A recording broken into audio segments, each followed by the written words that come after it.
Ni kuliah adik Marza ni.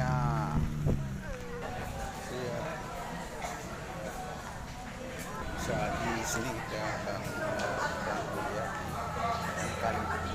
Kita masuk ke ruang MK. Dah tambah sesuai.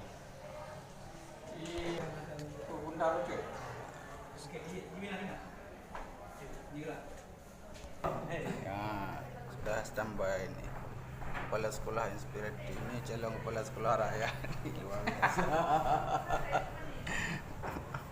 Misal kita ganti ruang, cari di yang VIP. Ya, bisa kita ganti ruang di VIP ya. Ini ya, baru hadir, barulah.